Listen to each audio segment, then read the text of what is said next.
पश्चिम बंगालमध्ये विधानसभा निवडणुकीसाठी प्रचाराच्या तोफा आता थंडावल्यात। 23 एप्रिलला पहिल्या टप्प्यातील मतदान प्रक्रिया पार पडणार आहे।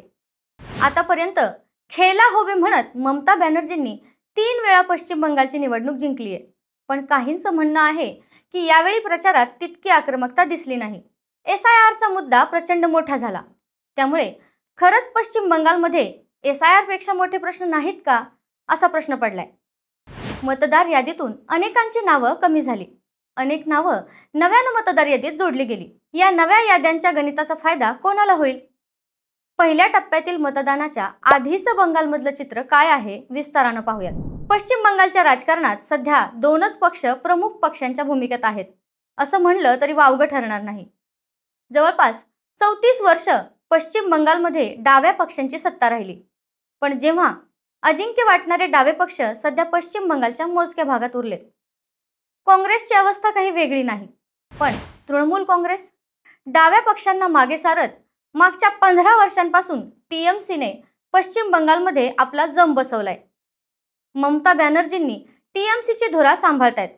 देशात सगळीकडे मोदी लाट, भाजपमय वातावरण असं सगळं असलं तरी ममता बॅनर्जींनी मात्र आजवर आपला गड राखला। पण एकीकडे ममता राज्य राखत असल्या तरी 2019च्या लोकसभा निवडणुकीपासून मात्र पश्चिम बंगालच्या जनतेचा कौल भाजपच्या पारड्यात जायला सुरुवात झाली आहे। 2014च्या लोकसभा निवडणुकीत भाजपला इथे केवळ 2 जागा जिंकता आल्या, पण 2019च्या लोकसभा निवडणुकीत भाजपला 42 पैकी 14 जागा मिळाल्या। 40% मतदारांनी भाजपला स्वीकारलं। 2024 मध्ये भाजपला 12 जागा आल्या आणि मतांची टक्केवारीही कमी झाली। पण भाजपने आता विधानसभेसाठी पश्चिम बंगालमध्ये जम बसवता येईल इतकी ताकद पश्चिम बंगालमध्ये निर्माण केली आहे। भाजपची ताकद केवळ ग्राउंडवरच वाढली नाही तर आकड्यांमध्येही दिसली। बंगाल विधानसभेचं एकूण संख्याबळ 294। 2011 पासून ममता बॅनर्जी एकहाती सत्ता मिळवायला लागल्या, पण तेव्हा भाजपला राज्यात भोपळाही फोडता आला नव्हता। 2016ला एकीकडे TMCला 211 जागा मिळाल्या होत्या तर भाजपला केवळ 3, पण चित्र बदलत गेलं। पुढच्याच निवडणुकीत म्हणजे 2021ला भाजपला 77 जागा मिळाल्या। निश्चितच भाजपने TMCची मतं घेतली होती असं नाही। TMCच्या जागा 214 होत्या, पण डावे पक्ष आणि काँग्रेसला पश्चिम बंगालमध्ये उतरती कळा लागल्यानंतर एक पोकळी निर्माण झाली। तिथं भाजपने आपल्या पक्षांची मुळं रुजवली। सध्याचं चित्र दोन्ही पक्षांमध्ये कमालीची चुरस दाखवतंय।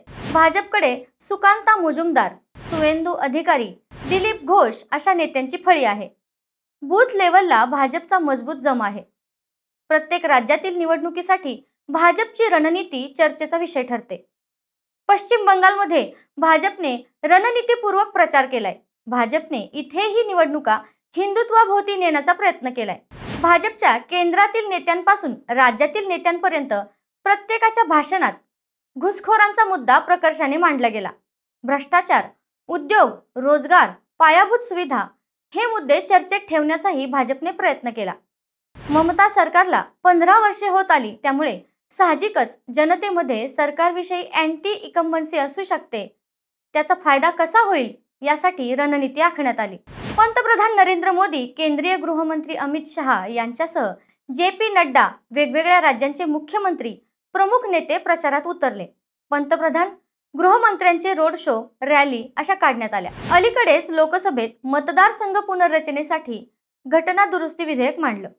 त्यानंतर भाजपकडून विरोधक महिला हिताच्या विरोधी भूमिका घेत असल्याची भूमिका घेतली गेली। बंगालच्या निवडणुकीतही ते दिसलं। महिलांचे तारणहार असल्याचं नरेटिव्ह सेट करत भाजपने TMC विरोधात आरोपांची लाखोली वाहिली। पण TMC असा पक्ष आहे ज्या पक्षात सगळ्यात जास्त महिला आमदार आणि खासदार असल्याचं बोललं जातंय। शिवाय ज्या पक्षाचं नेतृत्व स्वतः एक महिला करतेय त्या पक्षाच्या विरोधात भाजपचा हा नरेटिव्ह किती यशस्वी ठरेल हे पाहता येईल। TMCच्या बाबतीत बोलायचं झालं, त्यांच्याकडून SIRचा मुद्दा केंद्रस्थानी ठेवून निवडणुका लढवल्या जात आहेत। राज्यातल्या तब्बल 91 लाख मतदारांची नावं वगळण्यात आली। त्यात प्रामुख्यानं TMCच्या समर्थकांचा समावेश असल्याचा पक्षाचा दावा आहे। निवडणूक आयोगाकडे दाद मिळाली नाही असा त्यांचा आरोप आहे। तसंच राज्यात निवडणुका जाहीर झाल्यापासून राज्यात केंद्राचा जास्त हस्तक्षेप असल्याचा आरोपही ममता बॅनर्जींकडून होतोय। आता यात तथ्य आहे काय की केवळ स्थानिक मुद्द्यांपासून लोकांना दूर ठेवण्यासाठी हा मुद्दा मोठा केला गेला, असा लोकांचा प्रश्न आहे. आता 23 तारखेला पहिल्या टप्प्यातील 152 जागांसाठी मतदान होणार आहे. त्यात भाजपने 152 उमेदवार दिलेले आहेत, तर टीएमसीने 148. पुढील टप्प्यासाठी 29 एप्रिलला मतदान होईल. तुम्हाला बंगालच्या निवडणुकीबाबत काय वाटतं? खेला होबे म्हणणाऱ्या ममता बॅनर्जीच पुन्हा बाजी मारणार की भाजपला डाव बसणार? तुमची मतं कमेंटमध्ये सांगा आणि डी कोड मराठीला सबस्क्राईब करा.